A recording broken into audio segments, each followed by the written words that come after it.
Every place has its shadows. It was just after 12:50 a.m. on August 9, 2013, when a dispatcher answered a call that would stay with her forever. On the other end was a man, breathing hard, clearly panicked, his voice trembling with fear. 911 emergency. Yeah, I'm in the middle of a field, I think. They're pushing guys over here on both sides. And then nothing. The line went dead. Before we go any further, I want to hear from you. Where are you watching this from? Drop your location down in the comments. I always find it fascinating seeing how far these stories reach. The man on that call was Brandon Lawson, a 26-year-old father of 4 from San Angelo, Texas. Within hours, he would disappear without a trace along a lonely stretch of highway, leaving behind his truck, that chilling 911 call, and a mystery that still hasn't been fully solved. And if stories like this pull you in, take a second to like the video and share it. It really helps more people discover these cases. In the days before he vanished, Brandon was in San Angelo, where he lived with his longtime partner, Lidessa Lofton. Their relationship had its ups and downs over the years, but they'd been together since high school and were essentially common-law married. Together, they had 3 children, while Brandon also had an older daughter from a previous relationship. Brandon grew up in Texas, and his brother Kyle lived nearby. Their parents, however, were about 3.5 hours away in Crowley, just outside Dallas. By most accounts, Brandon was trying to turn things around. He worked grueling hours in the oil fields, often 60 hours a week, sometimes pushing up to 90, just to provide for his family. He wasn't afraid of hard work. But he also carried a past that hadn't quite let go of him. Not long before his disappearance, Brandon had gotten out of jail after being caught selling marijuana to an undercover officer. And when he later tried to renew his driver's license, he discovered something worse. There was an active warrant out for his arrest in Johnson County for possession with intent to distribute. According to Kyle, Brandon believed the charge was bogus. He had been saving up to hire a lawyer and fight it, but that process takes time, and time wasn't on his side. With stress piling up from every direction, Brandon relapsed. Just 2 days before he went missing, he called Kyle asking if he could help him get drugs. He had recently passed a work drug test, so he thought he had a small window.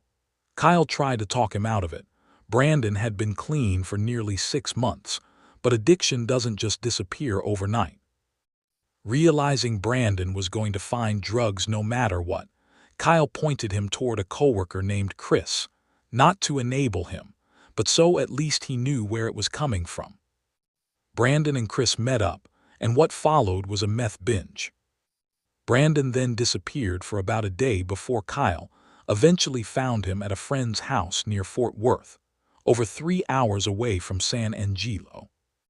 That detail matters, because it gives us a glimpse into Brandon's state of mind just before everything went wrong. August 8, 2013, started like any normal day, but it would end with Brandon driving into the darkness of rural Texas, never to be seen alive again. Earlier that evening, Brandon walked into his home and was immediately met with anger. Lidessa was furious. He hadn't been home, and she suspected, correctly, that he had fallen back into drugs. For her, it felt like history repeating itself. Tensions had been building for weeks. They had a newborn at home, and the situation was already fragile. The argument that followed was intense, filled with words that couldn't be taken back. Eventually, it escalated to the breaking point. Around 11:30 p.m., Brandon called his father in Crowley and said he was coming to visit. Not long after, at 11:53 p.m., he left home in his silver Ford F-150, heading north. And that's when things started to get strange. Brandon called Kyle while driving, but instead of mentioning the fight, he said something far more alarming. He claimed that people, Mexicans from the neighborhood, were chasing him out of town. His speech was erratic, hard to follow.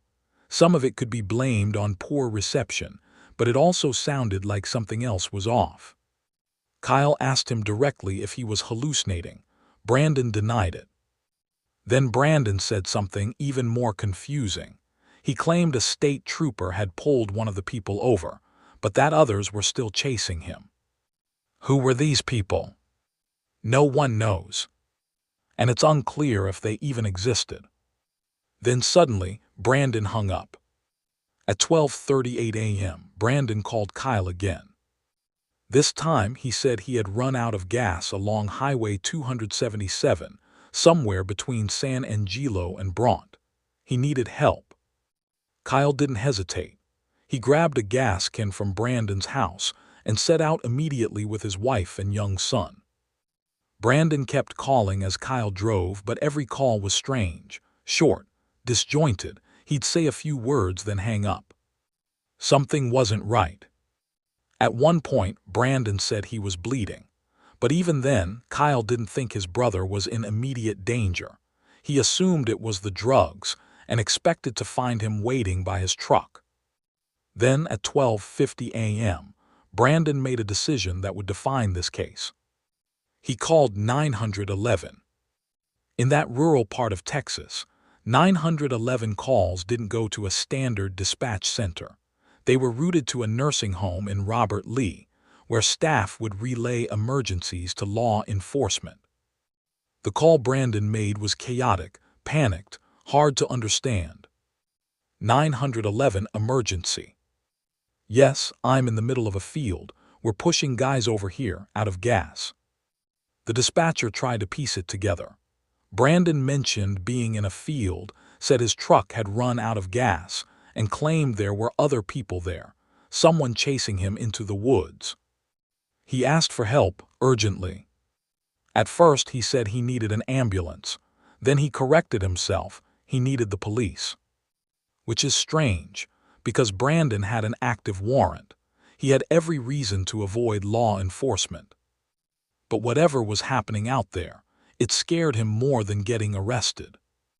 The most chilling part of the call is what sounds like Brandon describing something unfolding in real time. People have spent years trying to decode his words. Some think he said, "state trooper." Others hear something entirely different.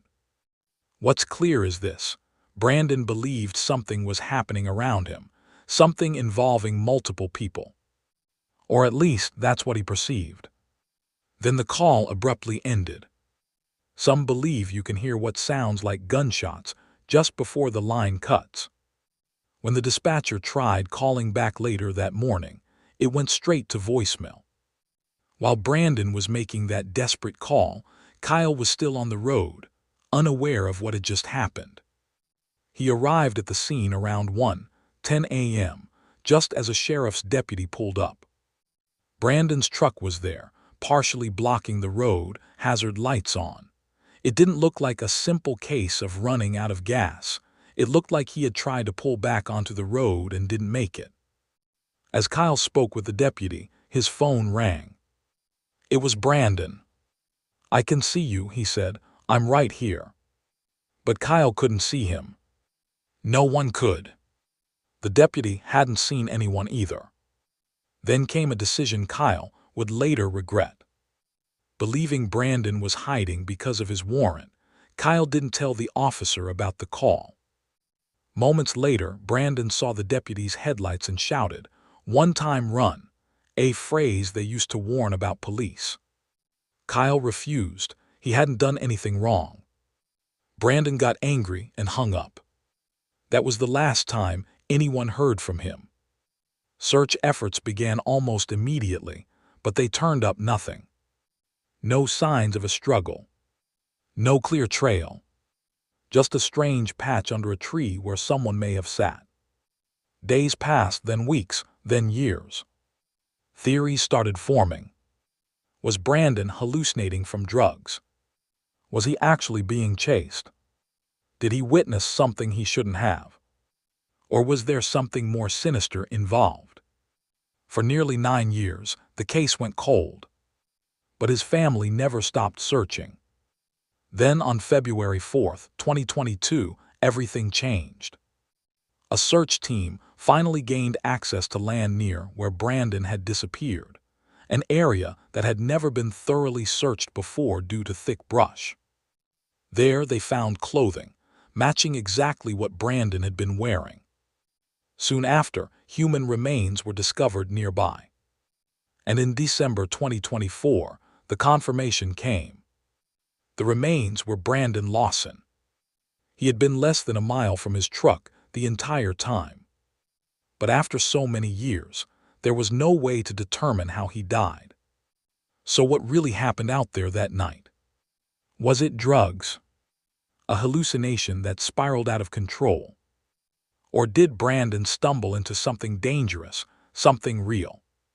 His final words suggest fear, urgency, confusion. Maybe he saw something he wasn't meant to see. Maybe someone made sure he never spoke about it. Or maybe we're hearing the fragmented thoughts of a man lost in his own mind. The truth is, we may never know. And that's what makes this case so haunting.